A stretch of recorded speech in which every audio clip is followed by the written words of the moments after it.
pelajar, Assalamualaikum. Video kali ini Ibu akan melanjutkan pembahasan tentang Bigger is not always better, yang merupakan materi chapter 9 pada buku Bahasa Inggris When English Rings the Bell untuk siswa kelas 8 SMP. Kali ini kita fokus ke halaman 124 sampai 125. So, without any further ado, let's get started.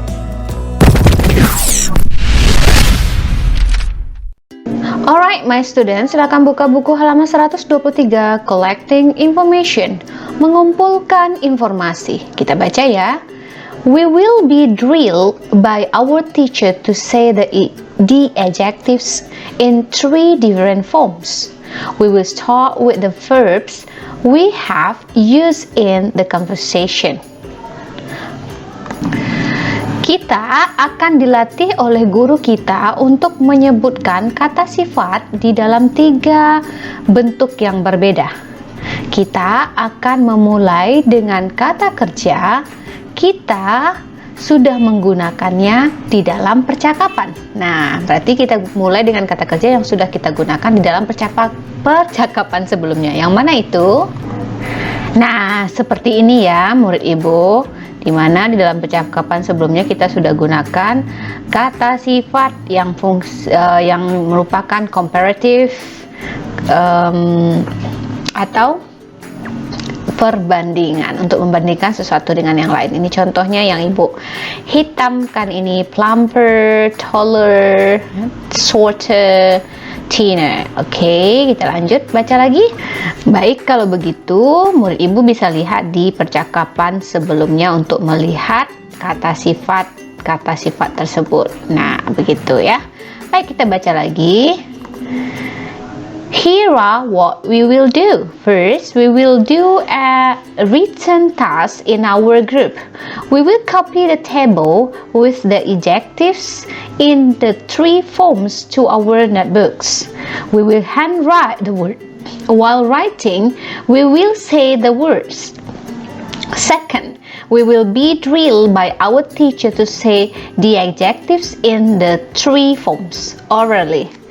We must not see the table. Our teacher will say the basic form and we will say the other 2 forms. We will do it very fast. Berikut apa yang akan kita lakukan.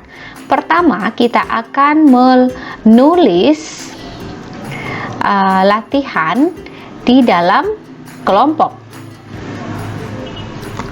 atau bisa diterjemahkan mengerjakan latihan yang ditulis ya.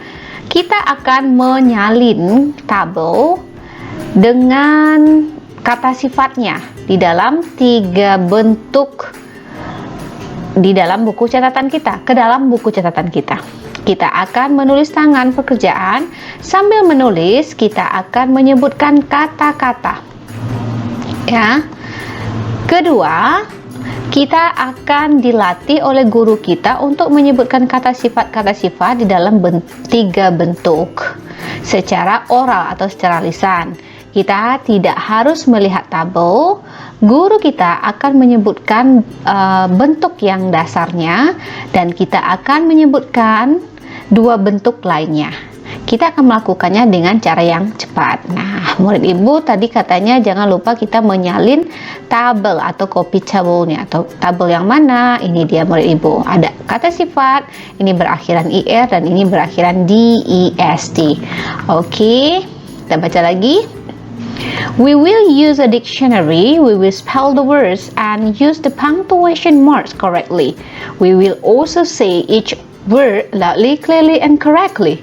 If we have any problems, we will go to our teacher for help. Oke, apa artinya?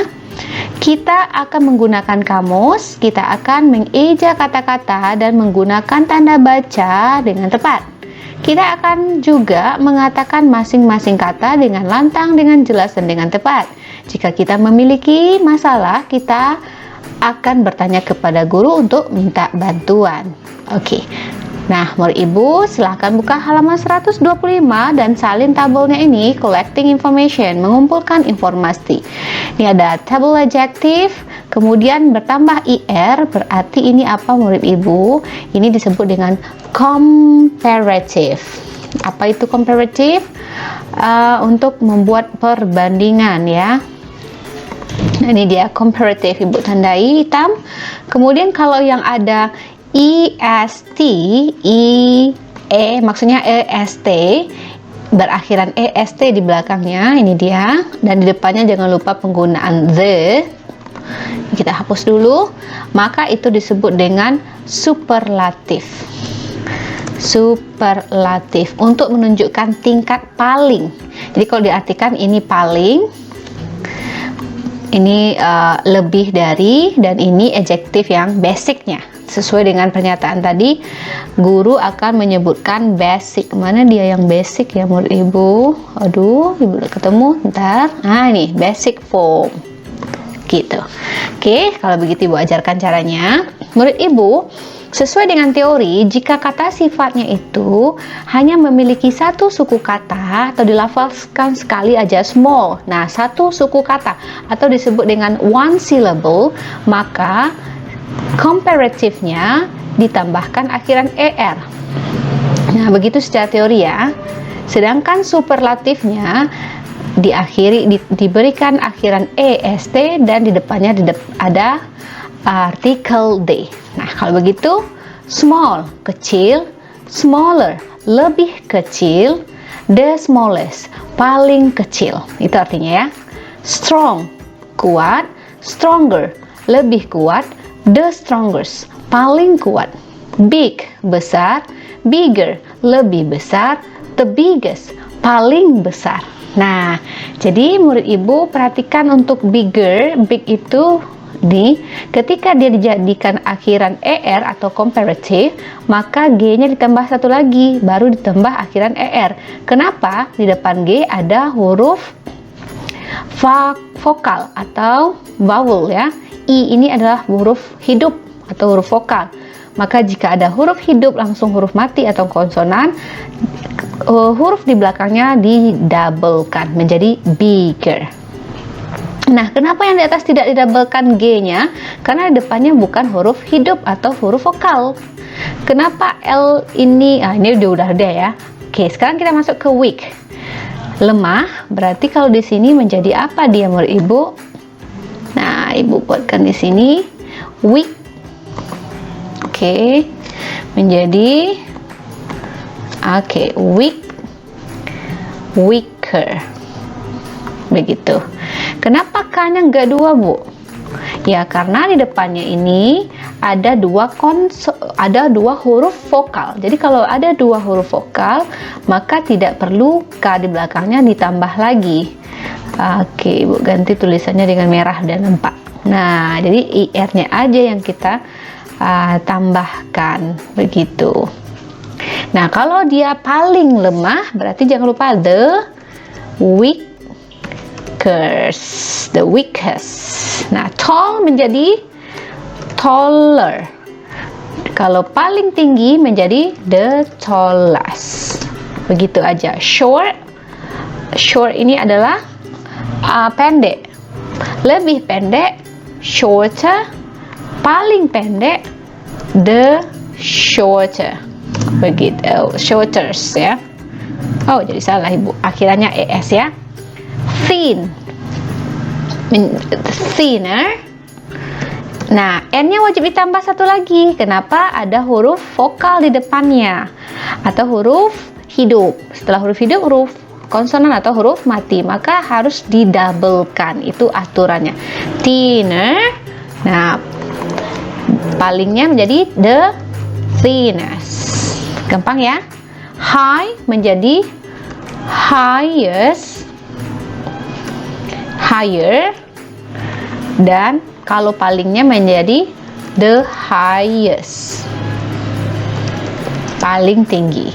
Low, lower, lemah, lebih ringan atau banyak artinya ya, tergantung konteks. The lowest. Nah, heavy. Nah, coba lihat kalau ada akhiran akhiran y, maka y berubah menjadi i, menjadi heavier. Begitu jadinya Ibu, y berubah jadi i ya. Kalau paling berat menjadi the heaviest. Gitu. Light, ringan. Lighter. Paling ringan, the lightest. Oke. Gampang ya. Yang paling mudah, yang muda, lebih muda, younger. Oke, paling muda, the youngest. Oke, tua, lebih tua, older. Paling tua, the oldest. The oldest. Oke, ada bunyi-bunyi ayam gitu ya. Kalau kedengaran nanti maaf aja ya, bising banget gitu. Long, panjang, lebih panjang, longer. Paling panjang, the longest. Longest. Nah, fast, cepat, lebih cepat, faster. Paling cepat, the faster. Fastest. The fastest ya. Slow, lambat, lebih lambat, slower. Paling lambat, the slowest. Oke. Jadi murid ibu hanya menambahkan EST, D di depannya, ER untuk comparative. Nah, gampang sekali. Ini namanya comparative. Ya. Oke, kita close dulu. Ini comparative. This one. Dan ini superlatif. Ini adjective basicnya. Kecil, lebih kecil, paling. Jadi kalau yang ER lebih kecil dari, nah semua ini untuk ER biasanya itu nanti ditambah dengan than di belakangnya. Misalnya Yola lebih kecil dari Ani. Yola is smaller than Ani, begitu. Sedangkan ini tidak lagi dipakai than di belakangnya. Sesuai dengan latihan kita sebelumnya di video ibu sebelumnya, coba lihat nih, smaller, dan bigger, larger. Nah, bisa kamu lihat di sini ya sebenarnya. Kemudian yang pembandingnya biar nampak, ini ibu hapus dulu. Oke, ini dia, slower than. Nah, jadi kalau untuk IER itu pasti penggunaan than kalau dibandingkan. Nah, untuk IST nggak ada ya. Ini shorter than, younger sister. Artinya ini adalah saudara lebih muda atau saudara yang muda. Nah, jadi murid ibu gimana? Sudah paham ya penggunaan dari adjective. Adjective sebagai basicnya ini comparative, perbandingan, ini superlatif, menunjukkan paling. Oke, thank you for watching. So, ibu harap ini bermanfaat bagi kamu. See you for the next video and bye-bye.